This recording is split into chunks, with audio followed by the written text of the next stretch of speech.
Hello, good evening. I am delighted to welcome you to yet another of our virtual events. I know around 100 of you have signed up to join us, and I really hope you're going to enjoy this session. I'm very pleased to be introducing my colleague, Professor Brendan Burchell, who of course has been a fellow at Magdalene for a long time and will be well known to, I'm sure, quite a few of you who are attending this evening. Brendan will be talking to us about the future of work. And I think this topic is particularly of interest at the moment when many of us have found that the way we are working has completely changed in the last year. So I'm certainly very much looking forward to hearing Brendan's talk. Brendan is a professor in the social sciences. He's also a director of the Cambridge Undergraduate Quantitative Method Centre.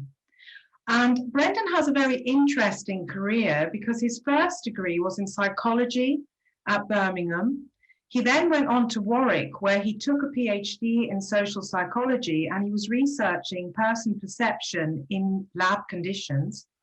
He then went on and had a one-year post at the City University, where he was teaching social psychology, statistics, and computing. In 1985, he took a complete change of direction when he was appointed to the Department of Applied Economics at Cambridge as a research officer. And he worked on a project that was entitled Social Change and Economic Life Initiative, where he was working collaboratively with economists, social psychologists, and sociologists on a variety of aspects of labour markets and their effects on individuals. And of course, as many of you will know, that's one of the wonderful aspects of Cambridge, the collaboration between the many different disciplines that academics are engaged in. In 1988, Professor Burchell transferred from the Department of Applied Economics to take a lectureship in the Faculty of Human, Social and Political Sciences, and frankly, he hasn't looked back. Brendan was also the head of department for, I believe, 4 years. And off the top of my head, I can't quite remember when it was, but I believe it was around 2013 to 2016, but he'll correct me if I was wrong. Whatever the case may be, Brendan has very clearly covered a lot of different disciplines during his career, and I think we have every reason to very much look forward to his talk. Just before I hand over to Brendan, I just wanted to say you are able to submit questions to Brendan, which he will answer during the Q&A session after his talk. You can submit them by using the Q&A button, which you will find at the bottom of your screen. And you just click the toolbar and you type in your question. All the screens except for Brendan's will be turned off and everybody is muted as well, as a webinar normally does. Right, without any further ado, I will pass over to Brendan, and I very much look forward to hearing his talk. Thank you. Over to you, Brendan. Thanks, Corinne. Well, as some introduction, but as you say, I've been moving around Cambridge, moving around disciplines, but always with an interest in people's working lives, and going possibly right back to my roots in psychology. Well, we're looking at working lives from all different perspectives, the economics of it, the way it affects society. I've always had an interest in what works for us as individuals, why under some circumstances, perhaps most circumstances, our working lives are a positive influence in our lives, but sometimes it can be a very negative influence as well. And thinking in particular how that might change as our working lives change. And of course, can't help but think about what the pandemic has done to our working lives and how it's been relevant. When you do research projects, and I've done a lot in different departments in Cambridge over my career, you never know how they're going to go. Sometimes you have a really great idea and you can't get funding for it. Sometimes you get funding and then you appoint a load of researchers and they're all prima donnas and they fall out with each other. Sometimes you just can't get your hands on the data you're expecting. Sometimes the data just won't behave in the way you're expecting. And then sometimes when you've done all the work, nobody's interested in what you've got to say. This project is the one where I was so lucky on every single one of those counts. Things worked out brilliantly. It was a great team to work with. We got some great data. It turned out to be very relevant. And we started the project before the pandemic, but it turned out to be particularly relevant, not only for interest, but to feed into policy around furlough during the pandemic. So don't think all projects go that way, but it's nice when you're just everything all lines up. I'm going to share a screen with you so I can talk you through, first of all, getting an understanding of why I think work is good for you. It's not always a popular position to take. There are lots of my colleagues who think that lots of the ills of the world to do with our work, and we need to get rid of that method of exploitation and achieve a post-work society. That's, you'll see later, that's not how I think. Right, let me try and share a screen. I think that's going to work, and I hope someone will scream at me if that's not working, but I hope you can see an introductory scheme there. And when we started the project, it was against the background of thinking that I'm assuming that's, yeah, maybe that's better. That so yeah, against the background of, there was lots of discussion that started, it's been going on for about 10 years now, that possibly due to the very rapid increase in some of the technologies we've seen recently, robotics, but even more so artificial intelligence, machine learning, those sorts of things, that lots of the work that's currently done by human beings could just as well be done by robots in the future. And it's, sorry, I'm just pausing to get my screen back again. Okay. And there was lots of doom and gloom around, you know, how this is going to affect the world of work, whether it's going to cause mass unemployment. That was what we started this research project looking at, and particularly looking at other alternatives that we could embrace the technological changes that are coming our way and get them to use them positively for our well-being at work, rather than something that we should be threatened by. And let me start off by talking about what I mean by our well-being or mental health. And this is particularly since the pandemic, there have been so many discussions around mental health. It's almost like every time you turn on the news now, someone's talking about the effect something on their mental health.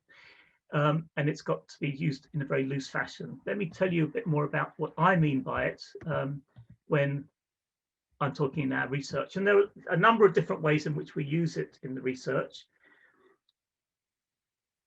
And often I'm using secondary data sets which are not collected just for this project, but are widely used by other social scientists. And I'm using the measures that are widely available there. And as I go through this talk, I'll be using different measures of well-being. But for instance, the one that's used very widely across Europe, and it's the World Health Organization's, the WHO five-question measure. And this gives you a good sense of what I'm talking about when I'm talking about well-being. I'm not just talking about avoiding symptoms of mental ill health, such as depression and anxiety, but also at the other end of the spectrum of being positively able to enjoy life and to be able to embrace the have a very fulfilling life. So here's the 5 questions that we typically ask people in the very large surveys we do. So these surveys often going out to tens of thousands of people, and we ask them whether they've felt cheerful and in good spirits, whether they've felt calm and relaxed, whether they feel active and vigorous, whether they wake up feeling fresh and rested, and whether their daily lives have been filled with things that interest them. And for each of those things, we ask them in the last 2 weeks whether they've been feeling them a lot of the time or not at all. And you can probably get a sense, hopefully, from that as to maybe how you'd score on the measures we use, whether you'd come out as being somebody that is very much towards the positive end of our wellbeing scale, And of course, more of us have been feeling more negative emotions under the lockdowns and all the ways in which our lives have changed. But when I'm talking about mental health, that's the sort of thing I mean. And here's a typical graph. This is not from my own research, but I think it demonstrates it really well, of when we look at how people's mental health breaks down by the particular life categories they're in. And there are, of course, lots of different things that might influence any one person's mental health. Some of it's genetic. Some of us are just predisposed towards being more positive or more negative on that scale. You can see that being married tends to be good for you, for instance. Being divorced or separated is more negative. Being out of work as a housewife or stay-at-home parent is as well slightly negative. Being male is slightly more negative than female on this particular scale, but that does depend very much on how we measure it. But very clearly from this graph, the one thing that really dominates the amount of misery that's being felt by different sectors in the population is unemployment. Unemployment has a larger effect on people's mental health than most other things, certainly things that happen on a larger scale. And also should be the sort of thing that we could do something about through policy. It's more difficult, not impossible, but more difficult to affect people's the happiness within their married life and so on. But unemployment, you could say, definitely the government does have an important role in avoiding it, or at least maybe mitigating the effects of unemployment. So that's what we're starting from. And this is one of those findings that we find is incredibly robust. It was equally true 100 years ago as it is now. It seems to be equally true across different countries around the world. For younger people, older people, it's a very robust finding. You might be wondering whether people who are unemployed have got low mental health because of maybe that's what led to them being unemployed. They found it more difficult to keep down a job because they had some mental health problems or alcohol problems. We know from following the same people in and out of work that it's your mental health goes up and down for the same person as they go in and out of employment. So there's a very direct causal relationship there. And I know, again, we've probably all known people in the last few months who have lost their job during the pandemic, and even people who thought that they were going to be able to look forward to and enjoy time off work, very often found it much more challenging to be unemployed than they previously thought. Why is it? And there's maybe more controversy around this, explaining why it is that some people have got worse mental health. Most people have got worse mental health than are unemployed. There are different psychologists who've explained it in different ways, but the one who's developed a lot of these theories in the first place was Marie Jahoda. And Marie Jahoda had been working on this back in the 1920s in Austria and continued to work on employment and unemployment all the way through the second half of the 20th century. She moved around. She was Jewish. She escaped the Holocaust. She came to the UK to continue to work it on and the United States, and continued to develop and try to understand why we got this particular reaction to unemployment. And the theory that she developed, and other people have embellished and changed slightly, but still the main theory stood, was that she was saying that the obvious reason for working is to get the income. You work for a wage, a salary. But actually, that has got surprisingly little to do with the mental health benefits you get from employment. That people who are, for instance, where there's very generous unemployment benefits, they still show pretty much the same deficits when they're unemployed. So instead of being the manifest functions of work, it's the latent, the accidental functions of work that have this negative effect. And she lists 5 of those things. She says work structures your time. It tells you, what time to get out of bed in the morning, when you're devoting your time to work, and then what time, when 5 o'clock comes, or it might do on a normal day if you weren't watching a seminar, you'd be liberated from work, and then you could devote your time to your family or to enjoying yourself. It was your time. So that's structure around time. And unemployed people often find it really difficult to get anything done. They've got lots of spare time, but no structure on their time. They can't use time well. Work also gives us regular enforced activity. It keeps us busy. It stops us having too much time to sit around and be ruminating on things that, and if you ruminate a lot, you start to worry about things. Yehuda says work gives us social contact, a particular type of social contact. Even if at home, if you're unemployed, you're with your family. Relationships with family, whether they're with a spouse or with children or parents, are often highly emotionally charged. Whereas at least if you've got employees, it's a different sort of social, a less emotionally charged contact. You're often treated with more dignity at work. You should be, and that again is very important for your well-being. Probably in my experience, the most important of all of these, it gives you a collective purpose. It gives you the sense that you're not just here in this world to look after yourself, but you're here to do things, meaningful things with other people. You're acting as a team in a group, and that is, perhaps surprisingly, but this is what our empirical results show, is so important to people's sense of well-being, the fact they're doing something useful at work. And finally, it's status and identity, the fact that we are at work, that's where we find out that we're defined by the society around us.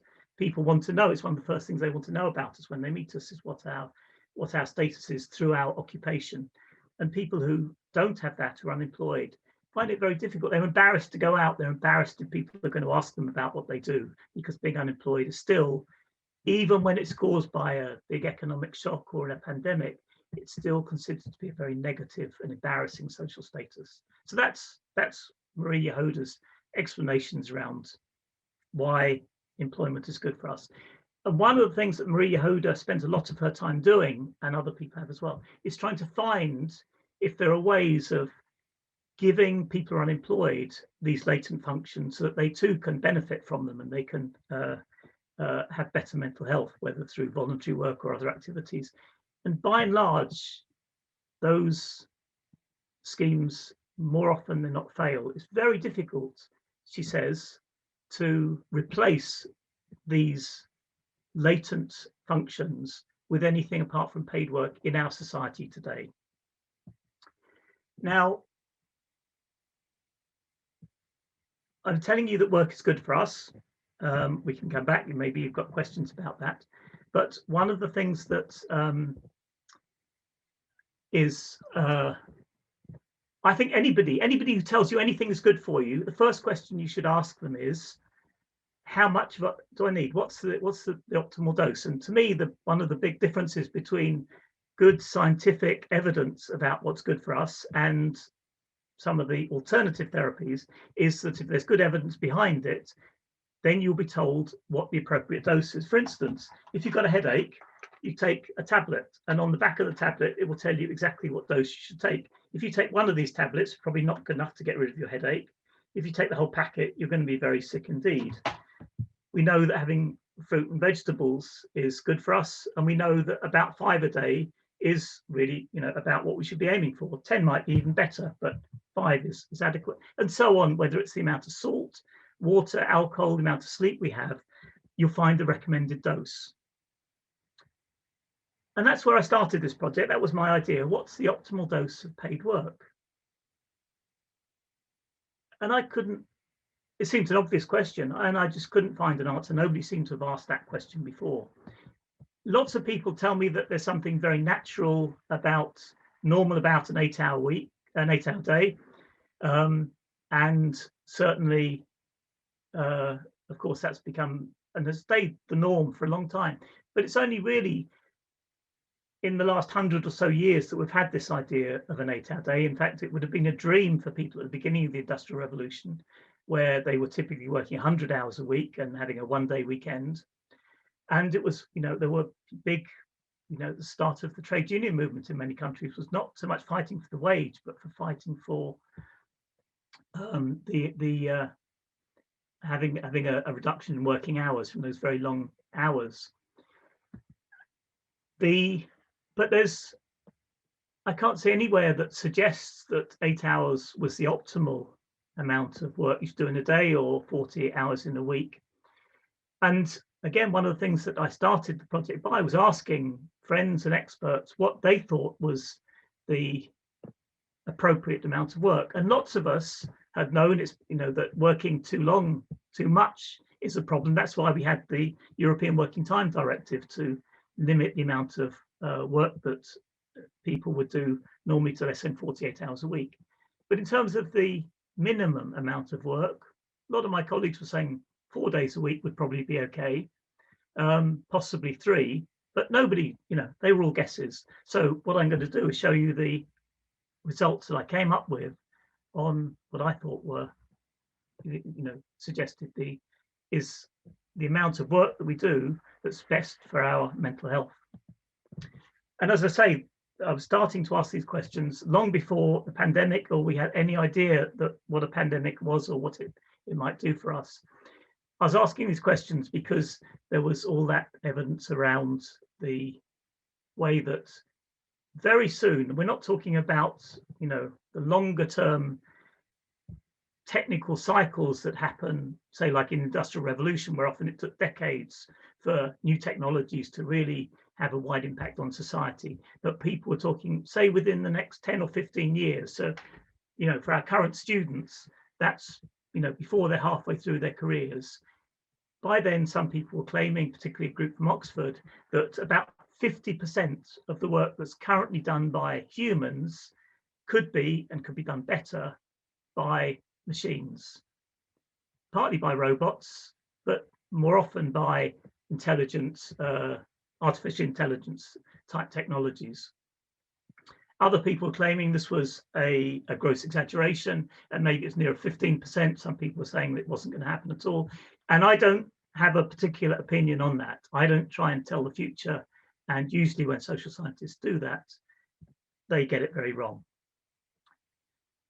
What I think is serious is that we have to take that as a possibility, and we should start to plan for it.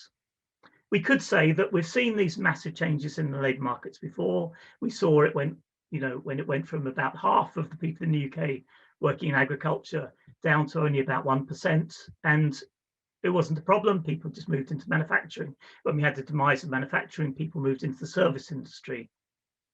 We invent new jobs. But it's difficult for me to see where those new jobs are going to come from. And again, the changes that we're talking about that are being predicted are going to happen much more quickly than the very gradual changes away from agriculture and manufacturing we've seen in the past. The main policy that people are talking about when there is debate on this is how we cope with mass unemployment. Universal basic income, UBI, as being one way that we pay people. Lots of people say we're not going to need everybody to be in work. Don't worry, we'll pay you, you stay at home, do what you want to do, enjoy yourself. We'll make sure you're not poor, but we don't need you. And to me, given what I know about the benefits of employment, that is a really bad idea. I think that's a way of excluding people from society, of really a massive, very destructive divisions in society between the people who are needed and the people who aren't needed, and will cause all sorts of problems and misery. Certainly, I don't think it's what most of us would want for our children. They're told, don't worry, just stay at home and watch television, play computer games, and try not to cause too much trouble. What it seemed to be hadn't been taken into account at all at the time, although things are changing, is that maybe we cope with this by quite a drastic reduction in working hours. Again, we've seen talk of the 4-day week. I think we might need to think about something much more extreme than that going forward. So that was the question we set ourselves in this research project where we started from. What was the optimal number of hours you'd work a week for your mental health? And let me show you the results. And this is the typical, there's of course a lot of graphs I could have shown you, but I'll show you just one because it gives you a feel of it. So these graphs are, when we look at a very big data set that's available in the UK Household Longitudinal Survey. This is where we've got people from and we follow, the important thing is we follow these people each year over a long period of time. We've got data on this going back to 1990 now, but the data I've got here is more recent, and it's taken from about 8 years of people's lives. And during this time, these people are going in and out of employment, to sometimes being early retired, sometimes being staying at home parents, sometimes in employment, and so on. And each year we know what they were doing. We know lots of other things about their lives, and we've got a measure of their mental health here, a 12-item measure of what's called mental functioning. And what we're looking at is, as people change in their working hours, how their mental health changes. And you can see these graphs, and you can see the error bars around them. We've got separate graphs, the dotted line for women, the solid line for men. We've got one graph on the left-hand side that's comparing employment to unemployment. On the right, it's comparing inactivity. For most of those people, they'll be stay-at-home parents, but people not working for other reasons, not unemployment, comparing them with the employed. You can see that the error bars are larger for the men because there aren't so many men working short hours part-time. But what we find again and again in these graphs is that there's very little change. There's some random fluctuation, and as far as we can see, it is just random fluctuation between those people working 8 hours a week and 48 hours a week. But once you go below that, the people who are not in paid employment at all, that's when your mental health really drops down. We hadn't expected this. I was thinking we'd get some nice point in the middle of the graph that was clearly the optimal amount of work. That might have been 2 or 3 days a week. No, it seems it doesn't matter how many hours a week you're working, as long as you're in paid employment for at least what seems to be 1 day a week, about 8 hours a week. Above that, you're getting all the benefits of being in paid employment in Yehuda's terms, and it's not going to improve as you get more employment. And that was, like I said, surprising finding, but I think a very powerful finding when we go to think about what the implications are. It was also, you may have seen it, it was picked up very widely in newspapers and websites. I think we had way over 300 different news media picking up on that story. I even got into the Sun newspaper, which I was very proud of. They didn't quite get it right. They were saying, as you can see from the Sun headline, we should all have 6-day weekends, and we should all just be working 1 day a week, which is best for your mental health. No, I'm saying that between 1 and 5 days a week is fine, as long as you're not working, not out of paid work at all. But anyway, that was, and you can see from the date on the Sun newspaper, that was 2019 that we were coming out with those findings. Of course, then as we go forward and as we were finishing this research project, we come into the pandemic. And fortunately now, other social scientists in the country, instead of collecting this data every year, started very rapidly collecting data on people's employment and their well-being on a monthly basis. So early on in the pandemic, we could see what we'd found before also applied in the pandemic, with the first, Mark 1 of furloughing, when it was all or nothing. And let me talk you through this graph, and this is our analyses. It was an exciting time for us. Of course, it was a catastrophic time in lots of ways. But rather than, as I was normally used to, is thinking the things I'm looking at are fairly timeless and working at a more leisurely timescale. With this, we really were working very long days to try and make sure we got the data turned around as quickly as we could, and writing it up and getting it out there for policymakers. So this is another graph looking at mental health. Again, we've got men and women separately because they so often do behave differently in this way. On this particular measure, women score higher than men, but again, don't read too much into that. It's an artifact often of how we measure it. And on this scale, unlike the other scales, the higher the numbers are worse mental health.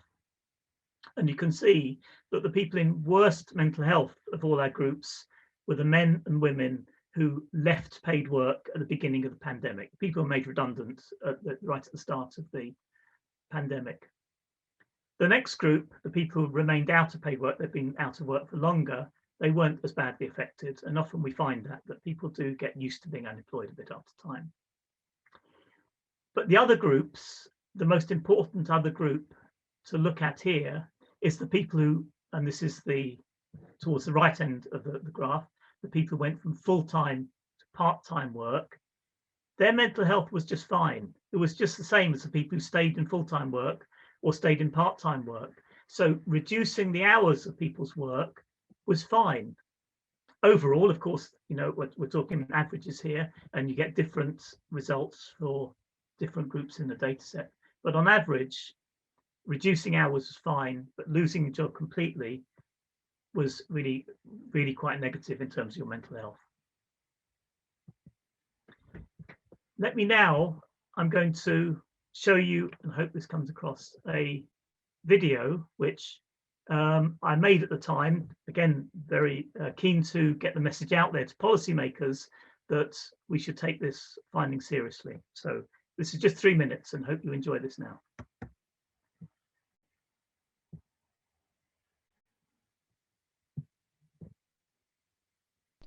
On the 23rd of March, as the UK entered coronavirus lockdown, I lost all my paid work. I'd been working as a freelancer since I graduated last year. It was a huge shock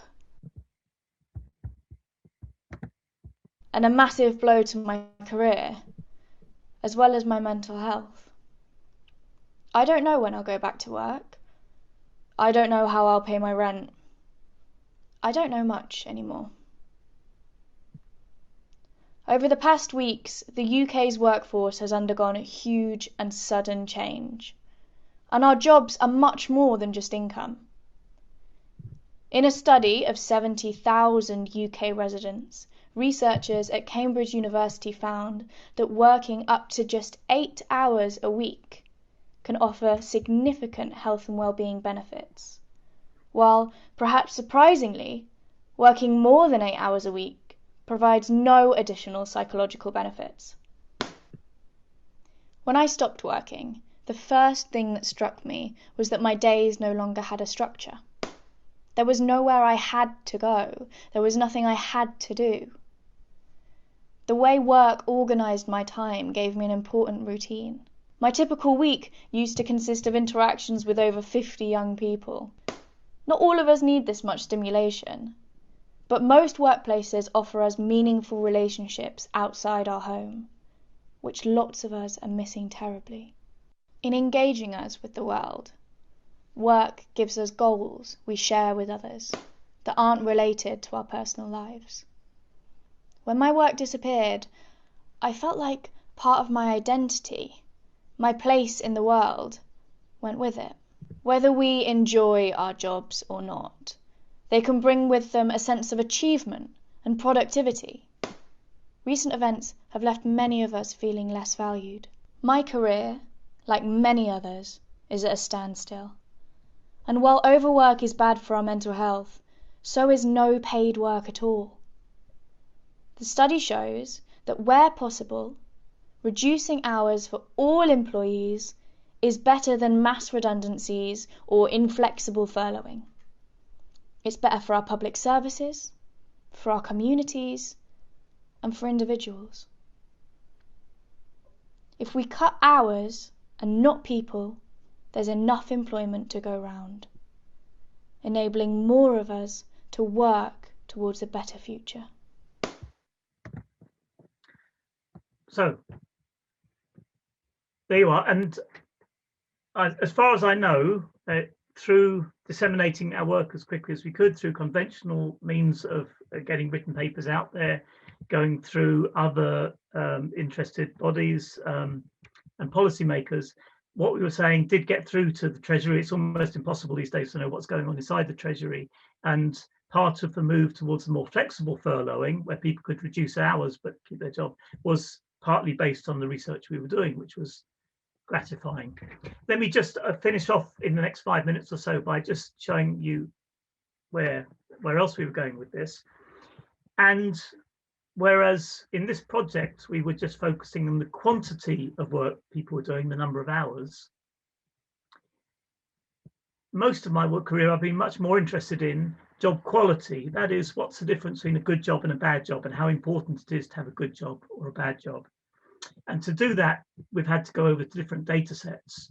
And now I'm going to not just be looking at the UK, but looking at about 35 countries across Europe, all of the EU and a few others besides. Unfortunately, now we've got cross-sectional analysis, so it's not as powerful as the analyses we were doing before, which was showing people, the same people going in and out of work. But we've already shown that very strong causal effect of hours on well-being. And we get the same effects here, you'll see. So that's gratifying. It's nice to know one's results replicate. Let's go on and have a look, and I'll show you the results that we got. And again, quite a complicated set of graphs here, so let me talk you through. Again, on the vertical axis, this is the a measure of mental health. And on this scale, this is using exactly the same scale that I showed everybody at the beginning of this talk, that WHO5 scale that's used as like a standard in many international measures. It translates very well into all the different European languages, for instance. And what we've done here on these 8 different aspects, dimensions of people's jobs, we know enough about people's jobs. We ask them to know whether they've got a good job or a bad job. And we do that by asking them factual information about these different aspects of their job, not only the earnings, the manifest, whether they're well paid or not, but we also ask them about their use of skills and discretion, being able to decide for themselves, make judgments in their job. We know about their physical environment, whether they're working in an unpleasant or dangerous environment, having to lift heavy weights or ergonomically be challenged in their environment. We know about their social environment, whether they're respected and listened to at work or whether they're bullied at work. We know about their work intensity, whether there's always that sense of pressure, time pressure at work or other pressures at work. We know about their prospects, whether they're thinking that their job is going to lead to better jobs in the future, they've got security and an upward career ladder or not. The quality of their working time, whether they're on, for instance, a 0-hour contract or very unpredictable hours, or whether they can choose their own hours or control their own hours if they need to. And finally, whether they find their job meaningful, whether they think they're doing something useful, contributing to society. And on each of these graphs, we've divided that up into 2 lines. The dotted line is high quality jobs, and the solid line is jobs that are low on any one of those 8 dimensions. And you can see that certainly for some of these, it has a very immediate impact on people's mental health, particularly meaningful work. Big difference in mental health between people who think they're doing something useful and not at work. The same for social environment, being treated well by the people around you, and the same also for work intensity, working under pressure. Constant pressure is bad for you, for your mental health. But again, in all these cases, apart from a bit of random fluctuation here or there, on the horizontal axis, we've got the hours that people are working. And we get, again, the same flat line. It doesn't matter with all these things, whether you're working up to 16 hours a week, 1 or 2 days a week, or working long hours, over 40 hours a week. It's pretty much a flat line. But in other words, another way of putting that is it's just as important to have a good quality job, a meaningful job, a job where you're respected, where you're not under too much pressure, whether you're working 1 or 2 days a week, or whether you're working full time.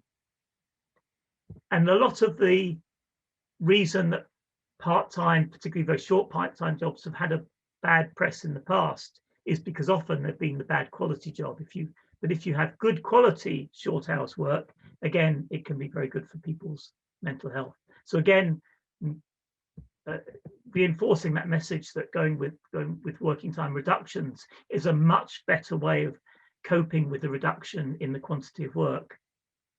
But with the rejoinder that we need to make sure that those new jobs we're creating, the short hours jobs, are good quality jobs. To finish up with, of course, there are lots of different things that are important as well as people's mental health in their jobs, and this feeds into lots of debates. And it's, like I said, lots of people now talking about the post-work society, a society where we should completely get rid of that capitalist exploitation through labour. And you can see, I hope it's coming across, I really don't agree with that. Until we find something better, it does seem that in most cases, not all cases, there are some very bad jobs out there. In most cases, jobs are a positive influence in people's lives. We do need to think of two other aspects, though. There's the environmental sustainability, and the idea of continuing to work harder and longer hours is completely contradictory towards meeting our carbon and climate targets. So there are people saying that really degrowth, or certainly limiting economic growth, is going to be vital if we're going to get any sort of control over our climate. The other, I think, really important aspect of this is, of course, again, going back to gender, that so much of the difference in people's working hours has been determined by gender. And if we reduce the long working hours, particularly done by men, I would hope we'd come closer to achieving a society where everybody is in employment and everybody is also a carer. So maybe some of my colleagues are emphasizing much more about bringing about gender equality in working hours by reducing men's hours rather than reducing hours for everyone. There are still puzzles, and let me leave you with some of the things that I'm still puzzled about. This idea that as we increase productivity, and we increase productivity every year, we get a bit smarter about the way we work, we have better technology, we have a better trained workforce, and it's about 2% increase. So over, say, the last 100 years, we've had a many-fold increase in the amount of productivity. In other words, I produce in a day what my grandfather would have produced in a week. And Keynes knew this, and Keynes was right about most things, I would claim. But he did predict that about now, we would all be working 15 hours a week. And of course, he was wrong on that.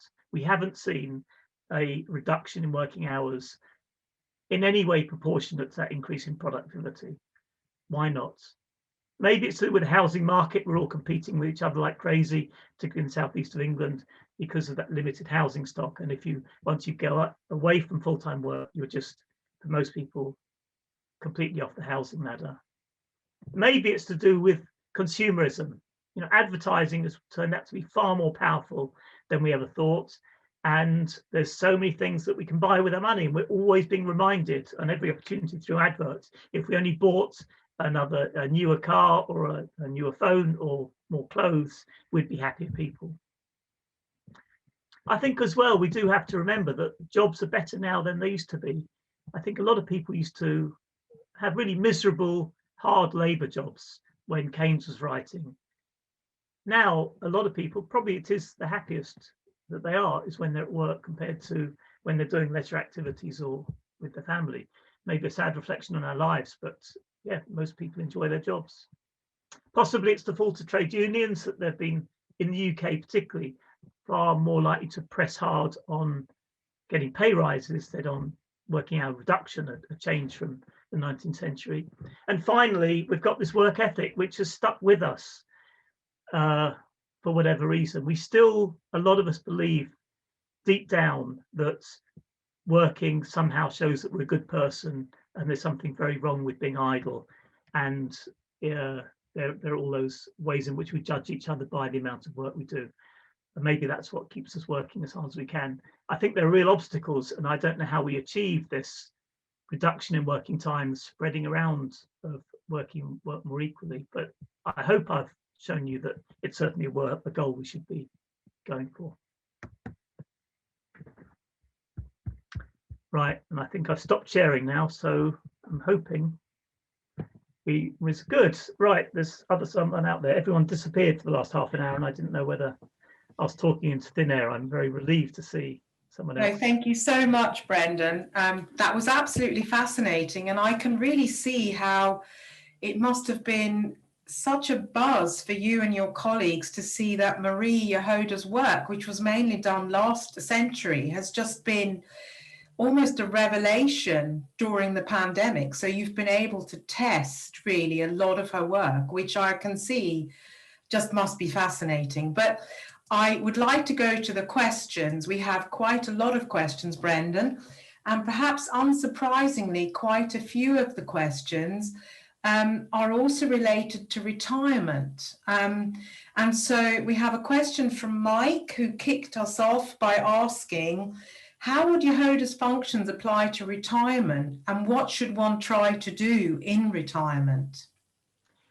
Yeah, a very good question. And I think, again, when we look at mental health, for some people, their mental health plummets when they retire. And that's why helping people over that transition has become more important. People often now, it's very common for them to get some sort of coaching or counselling into retirement. I think the key to this is being empowered. It's very difficult for people who are unemployed to feel empowered over their time, because they don't know how long they're going to be unemployed for. It's a very low status thing. And the only thing that they're really trying to do is get back into employment. They lose control of their lives. If you're retired, of course, you don't have that problem. And if it's a good retirement, then you provide your own structure. You provide that social contact outside of your house. You structure your time, whether it's around leisure activities or caring activities.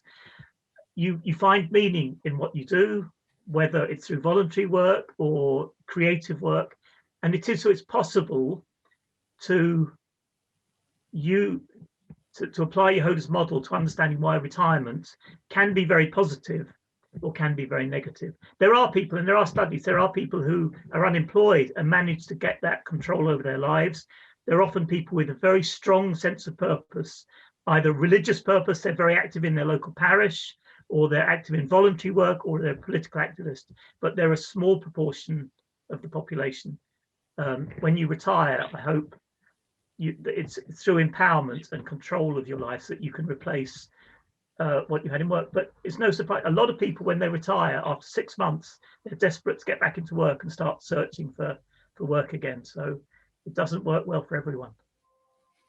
Thank you, Brendan. And of course, you touched on the issue of meaningful work, because a couple of people, David and Andrew, have both asked around the same thing, because they are saying, David mentions you've stressed paid work, and you've already touched on that, but he says, do you see the same impact from volunteering and pro bono activities? And I think you've more or less answered that. And again, Andrew was also focused on the difference between paid employment and what he calls non-trivial voluntary work, so that there is also a differentiation between the type of voluntary work that you actually do. One of my colleagues who was also involved in this project, Daiga Kamerad, also a Magdalene alumni, had spent a lot of time looking at voluntary work in particular. And there we don't, surprising and not what she expected, we don't get that protective function of voluntary work for most people in most countries. Again, it's quite a puzzling thing. We never really understood what was going on. But in some countries, people who were doing voluntary work, again, controlling for everything else, seem to have worse mental health than people who weren't involved in voluntary work. So no, there's something. And one of the things about paid work is the fact that it's not voluntary. Even when things are going wrong, even when you fall out with your colleagues, even when they're rude to you and disrespectful of you, you still have to turn up the next day, or most of us do.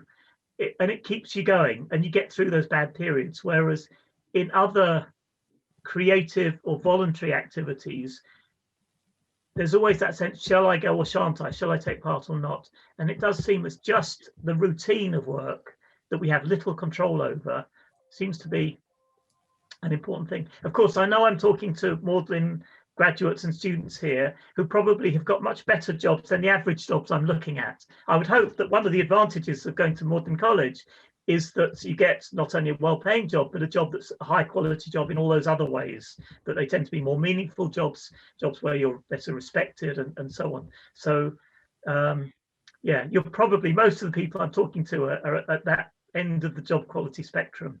But even your average job seems to be remarkably good for you. Again, a surprising finding. Absolutely. Now, I don't want to keep going on about the retirement, but it clearly is an issue that is relevant to our audience. So Pat has asked, the university has age retirement rules. Is this bad for mental health, and should the age restrictions be removed? And then Bill sort of follows on from that by saying, to what extent do those that leave work and enter retirement suffer the same as those who are made redundant? So that suggests that retirement is not attractive to Bill. Well, as Pat says, probably the most controversial thing over the last 10 years in university regarding employment is that we still have a mandatory retirement age for most people of 67. And it's popular with younger staff because as the older people retire, it opens up jobs for younger people. It's very unpopular with the older staff. Fortunately, most of, particularly that cohort of people retiring now, had really quite generous pensions, and very many of them, the vast majority of them in academic jobs at university, continue to go to the laboratories. Like, John Gurdon, he hasn't been on the payroll for probably about 20 years. He still goes to his laboratory. Peter Grubb, lots of the retired fellows are still just as active in their jobs. They're not being paid, but for them, that was, it was never central to their jobs. It was much more of a vocation in some ways. So tricky one, and one I think might change. There are all sorts of legal challenges to it. I do think the students probably enjoy having some younger members of staff on the faculty, which wouldn't happen if people stayed on the payroll longer. Controversial, yeah. Quite, and I'm sure something that one could talk about for a really long time. Just to switch direction a little bit, Rich Mason has asked, I'm interested in people whose paid work is directed via phone apps and algorithms, for example, Uber and Deliveroo drivers. I suspect this is detrimental for mental health compared to traditional work, as it removes social contact and the sense of agency and humanity. Have you also looked at that? Yeah, it is. It's certainly something people on zero-hour contracts and the gig economy is something very much that myself and colleagues have looked at.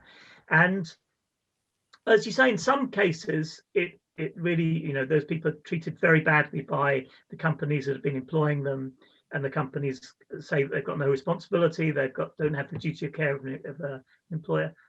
But it's not all negative, far from it. There are lots of people, in fact, quite a number of the Uber drivers. Whenever I travel for my work, often I'm going around the world interviewing people about their jobs. The first thing I do when I get to country is take an Uber and talk to the Uber drivers about their jobs. And almost always they're pleased with the jobs they've got. In particular, in wealthier countries, many Uber drivers are semi-retired, and they're people who actually quite like the idea of driving around, picking up people, chatting to them, dropping them off, getting an immediate 5-star. I was talking to one recently, he said he got far better feedback from his customers than he ever did as a school teacher in his previous employment. And there are other advantages, again, that because the work structure is more formal, all your instructions you get from the algorithm or from your employer, from Uber or Deliveroo, is all written instruction. Whereas one of the things about bad employers otherwise is you can never prove what they've told you to do or the conversations you've had. People who work in the gig economy are scrupulous about saving all the instructions, doing screenshots anytime they get an instruction. So the big lesson is, if you're dependent on your income, on paying the mortgage and feeding your children on the gig economy, it's probably a nightmare, because you never know whether you're going to earn enough money that week. If you're not dependent, if it's because it's a student with wanting a bit of extra money, or somebody who's taken early retirement and wants, again, something to get them out of the house and a bit of extra money for their holidays, then they can be fantastic jobs. I should also say, on the topic of retirement, I always thought that I should be genuine to my own research if I believe what I'm doing, and I'm sort of suspicious. Lots of my other colleagues who study long working hours work long hours themselves, and for 6 months now, I actually told the university I wanted to go down on the payroll to 3 days a week, and myself experience working short hours. I've certainly achieved getting paid less.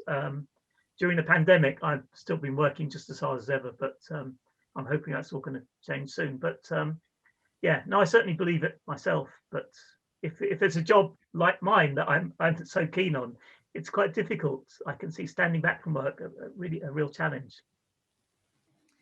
Thank you. We have a couple of people who have asked questions in relation to looking at this from the employer's perspective. So one attendee has asked, have you actually looked at this from the employer's perspective? Because it would seem that an employer would rather have fewer workers working longer hours, that is a full 40-hour week. And then James Seabright has had a similar thought, and he said, if I have an employee who will work 30 hours a week, is there any research out there to help me understand if it's better for their mental health to do this over 3, 4, or 5 days? Okay. Well, James, hi, James. No, we haven't. I haven't been able to get the data set that would look at what pattern of working hours, whether you're better working, say, 2 long days or working 5 mornings a week. Let's say it's just I haven't got, I need very detailed data for that. My hunch is it depends very much why you're working. If you've got a very long commute, then working 2 days a week is probably better. If you've got childcare responsibilities, then working 5 short days is probably better. But some of the people we looked at we also interviewed a lot of people already working short time, but interviewed them in lots of depth. Some of them, for instance, worked 6 months of the year and then took 6 months off because it was much more viable to do their job in summer or winter. And others who felt when they were working had to work flat out or when they were on a project, they would work full time, but they had an understanding with their employer. However long the project lasted, they would take that much time off. So they do a 2-month project and then take 2 months before they started the next project. So very, very variable. And the first question, I've already forgotten. Remind me, Corinne, what was the first question was about from an employer's point of view. Wouldn't it be better to have fewer people working longer hours? Yeah, a very important point. And this is part of the reason why we're in the situation we are. At the moment, the whole of all the particularly young costs of human resources, of recruiting and so on, does favour, as you say, having a small number of people working long hours. But that's something that could be adjusted through the tax system. There are lots of ways of changing the incentives at work. We saw how readily that could be done with the European Working Time Directive, even though employers protested at first. It seemed to be a huge benefit to people across Europe, not only for their well-being, but became better parents when they're working shorter hours. We saw that with the recent legislation around flexible work, again, a huge success, much more so than a lot of people thought beforehand. At the moment, I'm designing a survey. We're about to interview in detail 1,000, possibly 2,000 employers to get exactly their take on it and where they think they're going with technology over the next 10 years, whether they're going to be, what impact that's going to have on the quality and the number of employees they have. Unfortunately, we just can't go into the field with that at the moment because not many employers are picking up the phone, and we're going to have to wait till after the pandemic so that's on hold at the moment. As you say, employers are a very big part of this. Thank you, Brendan. Now, it is just about 6 o'clock, but we have many more questions. Are you all right, Brendan, just to maybe carry on for another 10 minutes? Would that be okay? That's fine. Yeah, no, some great questions. Okay. Thanks very much. Yeah. So basically, we've had, you've obviously talked about the interesting fact that working shorter hours seems to have very little impact on your mental well-being in terms of the latent effects of having a job. But one of our attendees says, as a teacher, all I've seen in recent years is working hours going up and overworking causing poor mental health. How do you think can we use this research to convince leaders, managers, policy workers to ensure that working hours are appropriate? Yeah, a very good point. And one of the problems we've had recently around working hours is that there are many more of us now can work away from our main place of work. And this is another one of the projects I've been looking at recently, but again, it's just changed beyond all recognition with the pandemic, and I don't think we're ever going back to work as before. But when I looked at people who were taking work home, there were 2 groups of people who were doing this more than anyone else. They were the very senior managers and the people in education. And so it's the school teachers taking work home for preparation and marking.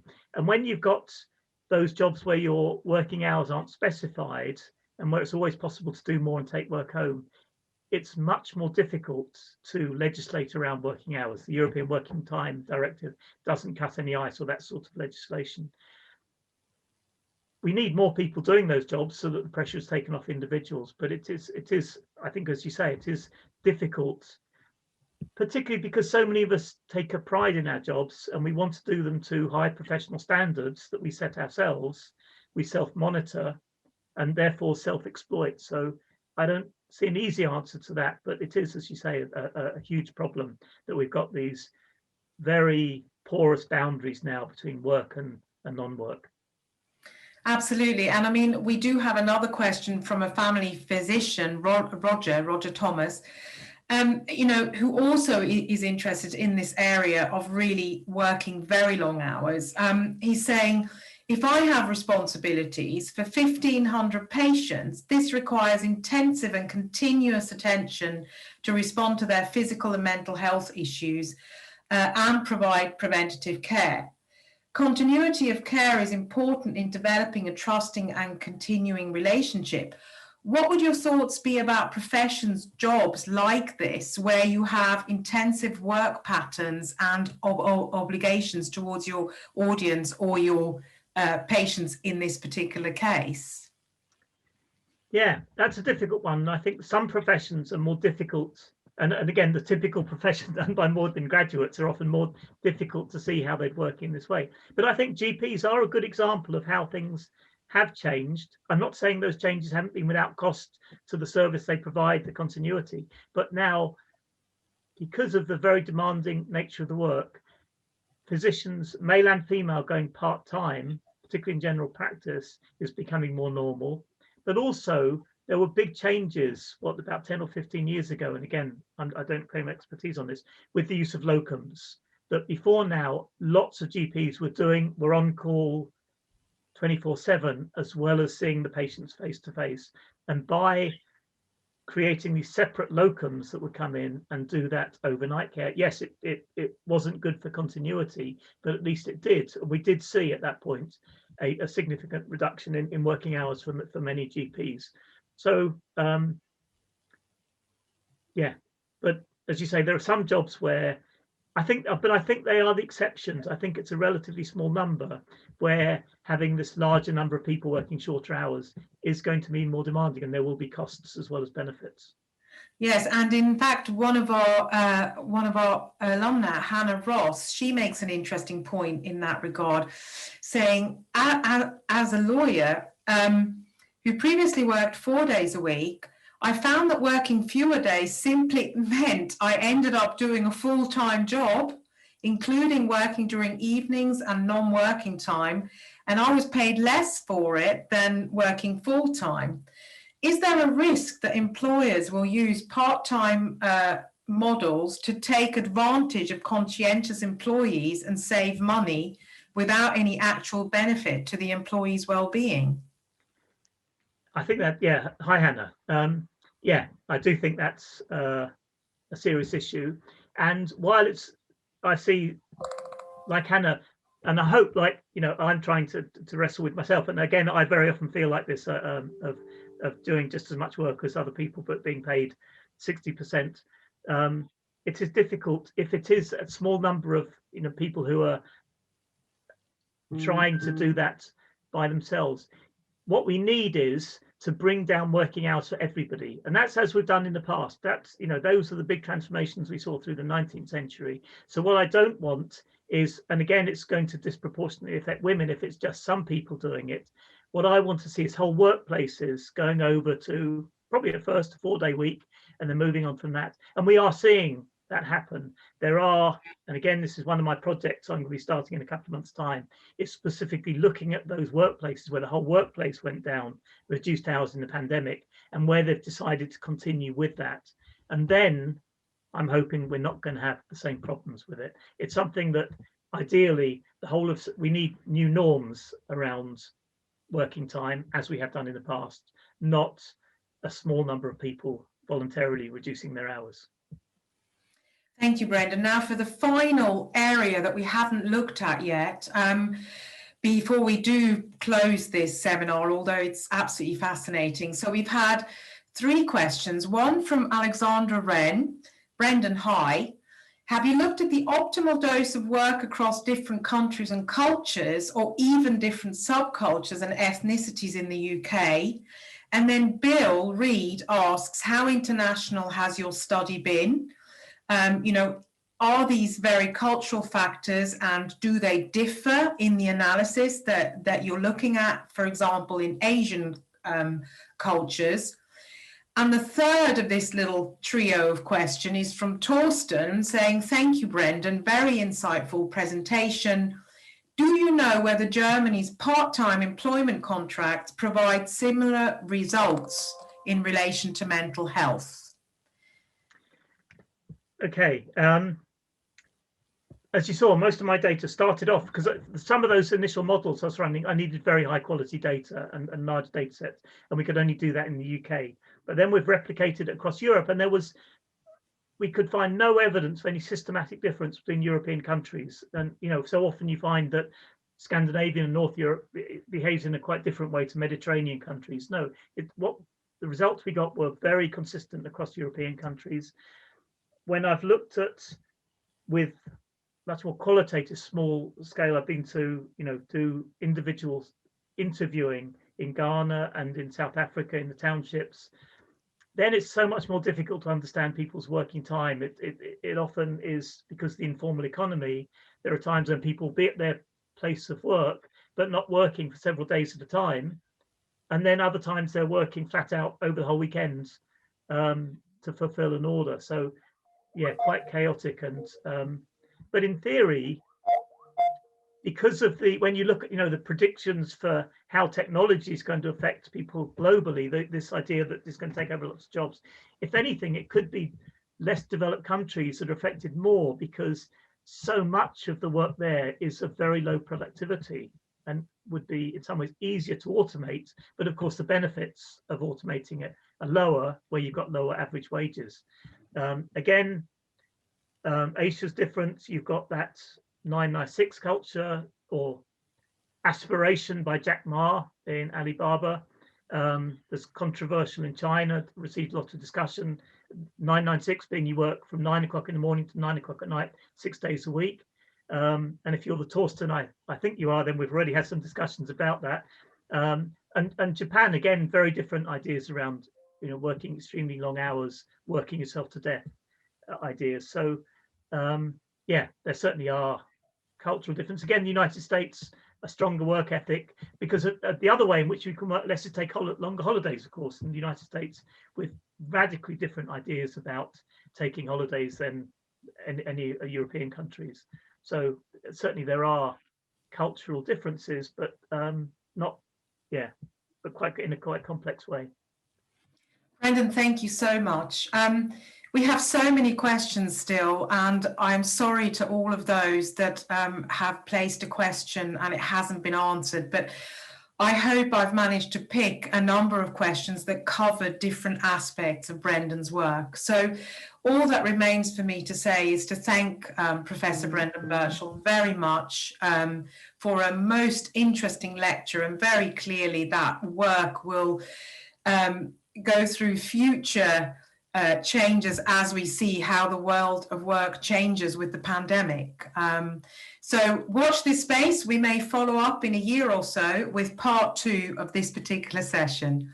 Thank you all very much. Yeah, I say, do email me if you had a question you wanted answered. Then you can find me, very easy to find me and my email address on the Magdalene website, and I'll be very happy to reply to emails on any of these topics. Thank you. Or if you even more so, if you work at a workplace where you think you've got some innovative working hour practices, I'd love to come and use you as one of my case studies going forward. Well, that's an offer. Thank you all very much for joining us this evening, and we look forward to seeing you join us for a future event. And thanks again, Brendan. Enjoy your rest of the day. Good night. Thanks. Right. Good night. Bye. Bye.